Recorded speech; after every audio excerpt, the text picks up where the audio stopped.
Welcome to our advanced study of 1st and 2nd Thessalonians. In this course, we will examine the Apostle Paul's canonical letters to the Thessalonians with close engagement with the Greek text and academic scholarship, past and present. Now, an important question is, why study these letters? This is a great topic to cover right away, because a lot of Pauline scholarship throughout the years has been preoccupied with what people call the Hauptbriefe, the main letters of Paul, letters like Romans, 1st Corinthians, and Galatians. So it's a legitimate question, why spend hours studying these two texts of Paul? In fact, key topics that are often discussed in Pauline theology don't really come up in 1st and 2nd Thessalonians, like justification by faith. And Paul doesn't get into hot topic themes of atonement theology. So one might wonder, what do these texts really have to offer? I want you to consider 5 things that these texts offer that are unique to this two-letter set. First, they are probably the earliest letter set in the Pauline corpus, and they may be the earliest Christian documents that we have in general. You think about the time of Jesus, the death and resurrection, and then you have what scholars call the tunnel period. Now, this is a time in history, let's say the 40s AD, where we don't actually have written works from that time. And then you start to get Paul's letters. And if 1st and 2nd Thessalonians are at the beginning of that, of his letter writing, that really tells us something about the generation of Christian writing. A second key thing that we learn from these letters that's unique is the emphasis on eschatology, the study of last things. 1st and 2nd Thessalonians are preoccupied with eschatology, not just as an exercise in theologizing and thinking about the future, but because there were real issues going on in this church in Thessalonica, and Paul knew that talking about Christian hope, talking about the judgment and justice of God would actually address some of these issues in meaningful ways. A third aspect that is important to these texts is holiness, consecration, sanctification, dedicating your life to God. As far as we know, most of the believers in Thessalonica come from pagan Gentile backgrounds, and they're not familiar with the Jewish scriptures, they're not familiar with the Jewish religion, and the ways that they lived in their pagan religions did not emphasize holy living. So we see right in these letters how much Paul talks about living to please God. It's such a practical emphasis. It's talking about becoming like God, and this tells us, again, a lot about early Christianity. A fourth reason why these letters are important are precisely because they're short.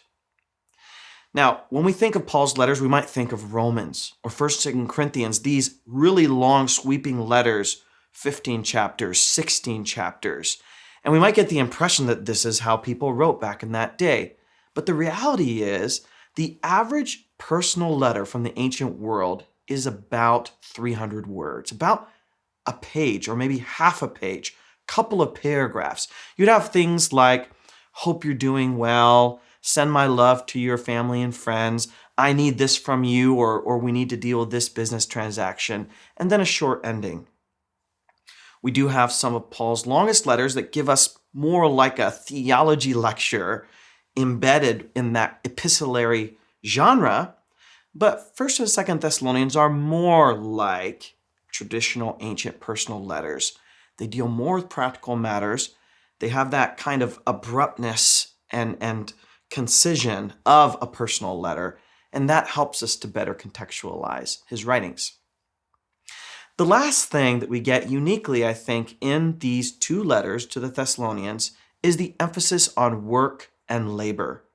In 1st Thessalonians, Paul talks about how he works as a tent maker and the importance of his day-to-day labor in freeing up churches from having to pay him money. He's able to earn his keep. He also talks about in 1 Thessalonians the importance of every Christian working with their hands, minding their own business, and aspiring to live a quiet life. These are just good principles for any society of taking care of yourself as best you can as a way of taking care of the community. In 2 Thessalonians, we know there were problems with people that were not working, not earning their keep, so to speak. Now, this wasn't about people who couldn't work, maybe that had a disability or they were elderly. This was more about people who refused to work. And Paul is again emphasizing the dignity and goodness of every able-bodied person investing in honest work and labor. That gives you a taste of what these letters really have to offer theologically, ethically, practically, and that's what we'll be emphasizing as we go along in this course. How will we approach the course? We're going to use the traditional hermeneutical model of the three worlds of interpretation. You have the world behind the text, the world of the text, and the world in front of the text. The world behind the text is the ancient world, the compositional world that brought the text into being. It has to do with the author, who wrote it, and what's the historical context and background of that person. It has to do with the situation.